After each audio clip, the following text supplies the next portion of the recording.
he's presumed dead. Tutankhamun's body has been discovered, so he did die at age 17 from poisoning or from some other kind of violence. Nefertiti, the quest went on to find her remains. The expert on that is Lorraine Evans is very into that, and there's a couple of other great scholars who've written that. There's a book called Search for Nefertiti that gives you the updated information on that. Of course, she is described also as being very fair, her complexion, and as I said, her heredity seemed to be very much downplayed, if you want the truth, and that alerted me specifically.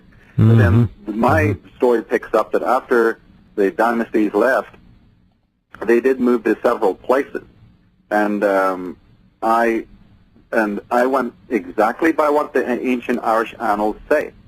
They were Athenists, and in Ireland they're known in the annals as the Milesians, based on one of the names of their king, Neil, and that they are said to have gone back to Scythia.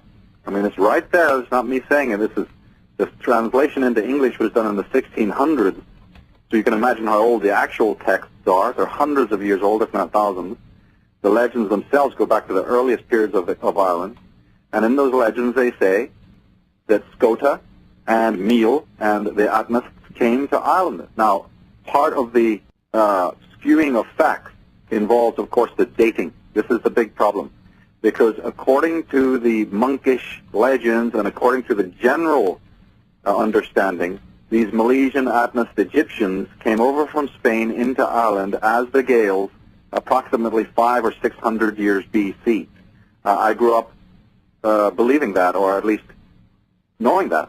But my research now, in the latest days, I think that has been seriously misstated. I think they came a lot earlier. They were there at least 400 years more, which means 1,000 years BC. Not 600, but probably even 1,000 to 1,200, and that's still an ongoing question mark on that one. But I myself am convinced that it was at least 500 to 600 years, if not more, earlier than all the official legends say, and that will change history again.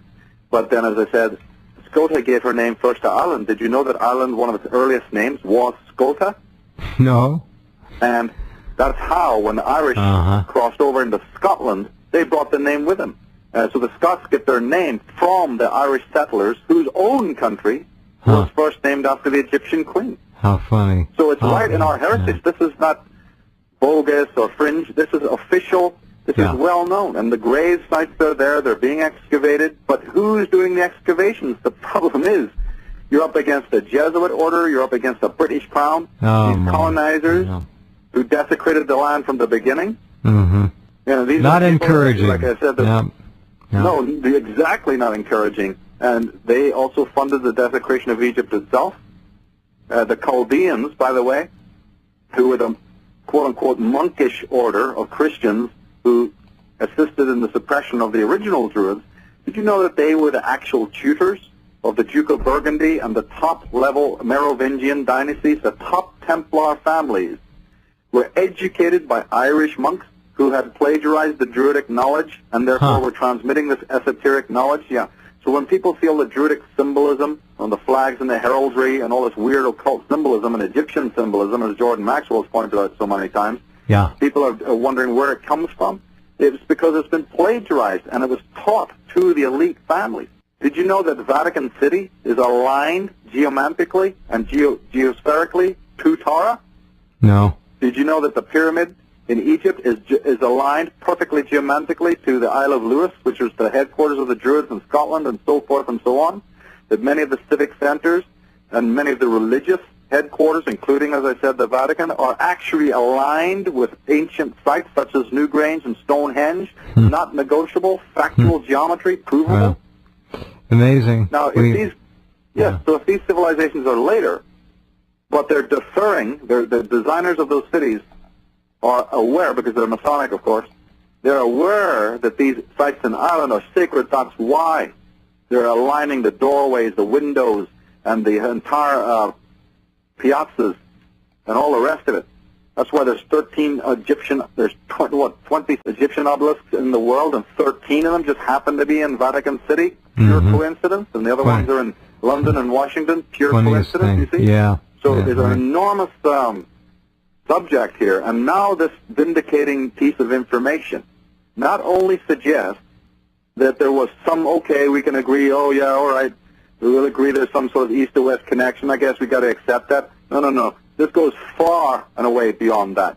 This is much more deep than just finding cocaine in the tombs of the mummies, or pictures of elephants in South America and parrot feathers in Egypt and all of this other stuff that's come up anecdotally over the years.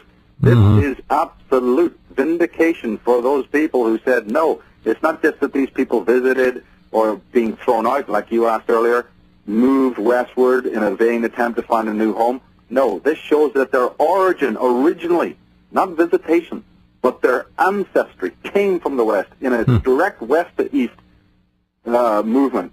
That blows the whole thing wide open. And I'm glad you put the pictures up, because remember, Zahi Hawass adamantly refused to release this information when it came out. It's not official. This was leaked by people on the team and from behind the scenes silently. The head men adamantly said, it's in the report, I have it.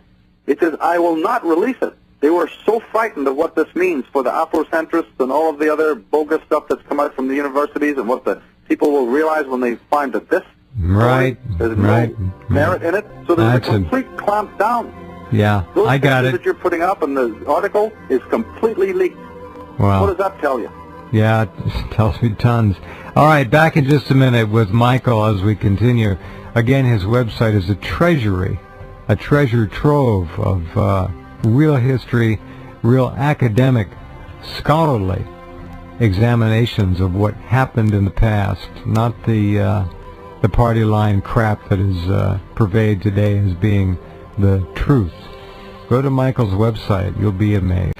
Now, this issue of so much, the genesis of modern civilization, we'll go back, a couple thousand years. We'll call it modern because it's not Peking man. It's the roots of what we deal with today came from the area which is now known as Ireland. And Michael has made an astonishing case. Have you begun to get any, and I don't like a lot of people in the academic community because they're frauds. They're ego trippers. They live on grants. They'll do anything. They're basically whores, a lot of them.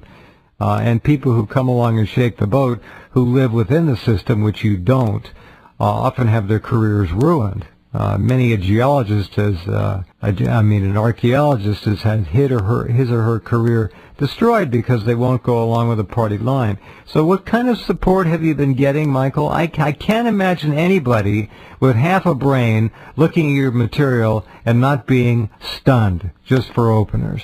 No, it's just ordinary people. I don't get any invitations or communiques. Yeah, not that I'm itching for it or anything like that. They're afraid. My colleague Andy Power, my colleague Ralph Ellis, we just do our thing. We're just ordinary people. We do our thing. We just, we have no faith in the officialdom. Not that it's all bad, but the general tenure of it, the general focus is disinformation up to gazoo. I mean, I can give you another classic example of that. Everyone looks at that famous golden mask of Tutankhamun, and every single website or magazine, in fact, they've taken it around every country in the world on display, the famous Tutankhamun exhibition. I know a lot of listeners have probably even seen it, or people they know have seen it.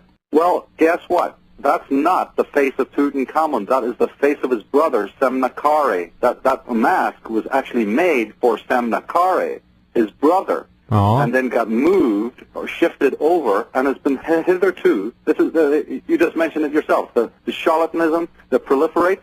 The very mask that all over the world is identified as Tutankhamun isn't even his face. So well, where does it begin and where does it end? It doesn't. Yeah, perfect question. It doesn't look like him when you look at the reconstruction. It's compared to the. No. Put in another tomb, completely separate, and only the scholars know that. And the Masters of Mankind and the Smithsonian and the National Geographic and everything that's Time Magazine and you name it,